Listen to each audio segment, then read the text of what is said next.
반갑습니다, 여러분. 지선우입니다. 엔비디아가 또 한 번 시장을 뒤흔들었습니다. 트럼프 대통령과의 직접 회동, 미국 의회 로비전 승리, 그리고 차세대 칩 베라루빈 개발이 예상보다 빠르게 진행되고 있다는 소식까지. 그래서 오늘은 엔비디아가 지속적으로 강해질 수밖에 없는 이유에 대해 명확한 해답을 드리고 앞으로의 전망까지 분석해보는 시간 가져보도록 하겠습니다. 엔비디아 CEO 젠슨 황이 트럼프 대통령을 직접 만나 중국 수출 규제 문의를 논의하였고, 그 직후 의회를 찾아 규제 완화를 설득하는 로비 활동을 벌였습니다. 그 결과 미국 의회가 엔비디아의 칩 판매를 제한하는 개인 AI 법안을 NDAA에서 제외시켰죠. 미국 현지에서는 엔비디아가 의회 로비 활동에서 큰 승리를 거두었다고 표현하였습니다. 그리고 당연히 시장은 즉각 반응했죠. 엔비디아의 주가가 하루 만에 2%가 넘게 상승하였습니다. 그렇다면 만약 전 세계 AI 시장을 장악한 기업이 규제까지 뚫는다면 그 미래는 어떻게 될까요? 하지만 우리가 주의해야 할 점은 규제가 풀려도 중국이 사줄지는 모른다라는 겁니다. 그런데 오히려 젠슨 황의 이 말이 시장에서 호재로 작용하고 있는데요. 이 말에서 핵심은 엔비디아는 더 이상 중국 시장에 의존하지 않는다라는 겁니다. 중국이 사든 안 사든 이미 미국, 유럽, 중동 등등 전 세계 국가들이 AI 인프라 구축에 목숨을 걸고 있기 때문입니다. AI 데이터 센터 투자는 계속 확대되고 있고 그 중심은 엔비디아이기 때문이죠. 전 세계가 필요로 하는 핵심 인프라를 공급하는 기업이 과연 무너지는 일이 생길까요? 답은 이미 뻔하죠. 일각에서는 AI 버블론을 계속 제기해왔습니다. 하지만 엔비디아의 CFO와 월가 전문가들은 단호하게 말했죠. 지금 벌어지는 일은 단순한 유행이 아니라 CPU에서 GPU로 넘어가는 역사적 패러다임의 전환이라고요. 여기서 중요한 포인트는 AI의 발전이 선택이 아니라 물리적 한계를 넘기 위해 반드시 필요한 과정이라는 겁니다. 즉 오래된 컴퓨터 구조는 이미 끝났고 미래의 모든 연산은 GPU 중심으로 재편된다. 그리고 전 세계 GPU 시장의 90% 이상을 엔비디아가 독점하고 있죠. 엔비디아는 공식적으로 발표하였습니다. 에라 루비는 이미 테이프아웃 완료, 초기 칩 확보도 완료, 내년 하반기에 출시가 될 예정이고 네트워킹 라인업까지 이미 설계가 끝났다고 하죠. 블랙을에 이어 또 하나의 기술혁명, 그리고 이 속도는 경쟁사가 절대 따라올 수 없습니다. 엔비디아가 두세대 연속 기술 격차를 유지하게 된다면 경쟁사들이 이 시장을 따라잡는 게 가능할까요? 사실상 불가능하죠. 이게 바로 시장이 엔비디아를 버리지 못하는 이유 중 하나입니다. 앞서 말씀드린 모든 요소들을 하나로 이어보면 결론은 단 하나입니다. 엔비디아는 다시 상승할 것이다. 그리고 이번 상승은 단순한 반등이 아니라 다음 시대의 시작점이죠. 엔비디아는 지금도 강하지만 앞으로는 인류의 컴퓨팅 구조 자체를 설계하는 회사가 될 가능성이 큽니다. 시장은 그 가치를 다시 반영하게 될 것이고요.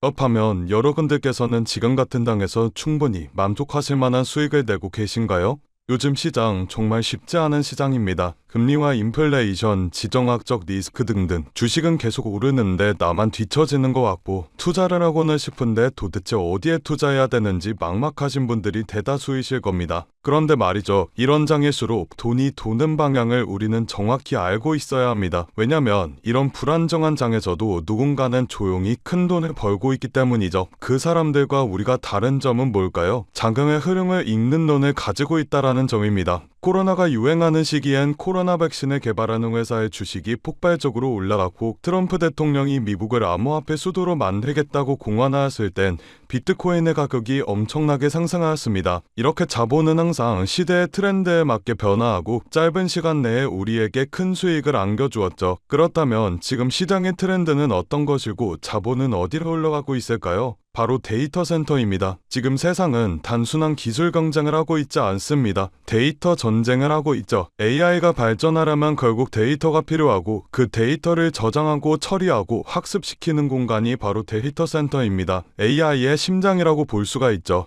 그래서 지금 전 세계가 데이터 센터 확보 전장에 뛰어들었어요. 테슬라와 엔비디아, 구글과 삼성 등등 전 세계적인 회사들이 데이터 센터에 목을 매는 이유가 바로 이겁니다. AI의 경쟁력은 모델이 아니라 인프라에 있기 때문이죠. 아무리 좋은 인공지능을 만들어도 데이터를 빠르게 처리할 수 없으면 그건 이론일 뿐 시장에서 돈이 되지 않습니다. 우리가 흔히 쓰고 있는 챗GPT가 전 세계적으로 성공할 수 있었던 이유도 그 뒤에 수천 대의 GPU가 돌아가는 데이터 센터가 있었기 때문입니다. 그리고 이런 AI 데이터 센터를 운영하기 위해서라면 엄청난 전력과 냉각 기술 그리고 초고속 네트워크 반도체가 필요하죠. 단순 소프트웨어 사업이 아니라 반도체와 전력, 인프라와 냉각 장비 등 모두 얽혀있는 복합 산업이에요. 이걸 잘 이해해야 우리가 앞으로 어떤 종목에 투자를 해야 큰 돈을 벌 수 있는지가 보이게 됩니다. 딱 그럼 최근 시장에서 데이터 센터 관련 종목들이 어떻게 움직였는지를 보겠습니다. 데이터 센터 전력 장비 기업인 버티브를 확인해 볼까요? 3년 동안 1600% 상승했습니다. 반년 만에 217%의 수익률을 올린 AI 반도체 테스트 기업도 있습니다. 어드반테스트죠. 이 외에도 굉장한 수익률을 올린 기업들이 많은데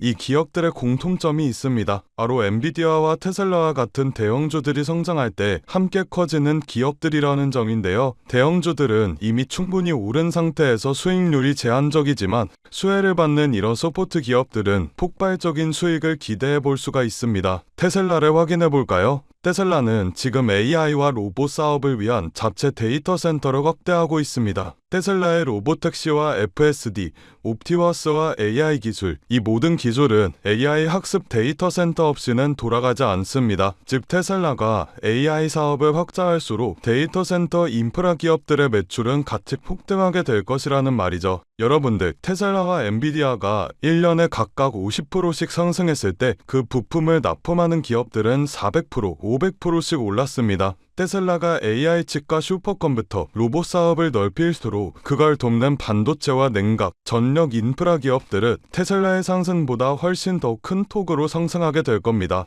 이건 단순한 추측이 아니라 시장 자금이 실제로 움직인 방향입니다. 최근 기관 투자자들이 데이터 센터 인프라 ETF를 사들이는 이유도 테슬라, 엔비디아 중심의 AI 시장이 결국 인프라 전쟁으로 갈 것으로 보고 있기 때문이죠. 이런 흐름에서 우리가 해야 할 일은 단순합니다. 테슬라나 엔비디아와 같은 대형주들에 안정적으로 투자를 하되 그들이 성장할 때 직접적으로 수혜를 받는 기업들을 우리 포트폴리오에 추가해야 합니다. 이걸 리스크를 줄이면서 수익률을 극대화하는 가장 효율적인 방법이죠. 그래서 제가 저의 소중한 구독자분들을 위한 선물을 하나 준비했습니다. 좋아요와 구독 눌러주신 분들에 한해서 월가 애널리스트들이 실제 세력들의 매집이 포착된 테슬라와 엔비디아의 수혜 종목을 오픈해드리려고 합니다. 영상 하단에 더보기 버튼을 눌러주신 후 파란색 링크를 눌러 간단한 설문조사를 진행해주시면 구독자이신지 확인 후에 무료로 수혜 종목 안내해드리고 있습니다. 저 지선우는 금전 요구 투자 강요 전혀 없으니 안심하고 받아보셔도 되고요. 기업에 투자를 하지 않으신다고 하시더라도 이 기업에 대해 공부해보시고 알아보시는 것만으로도 여러분들의 투자 인생에 굉장히 큰 도움이 될 것이라는 말씀을 드리고 싶습니다. 제가 드린 종목이 정말 오르는지 확인만 해보신 후에 포트폴리오에 추가해 두셔도 좋으니 관심 있는 분들께서는 아래 링크에서 참여해 주시면 되겠습니다.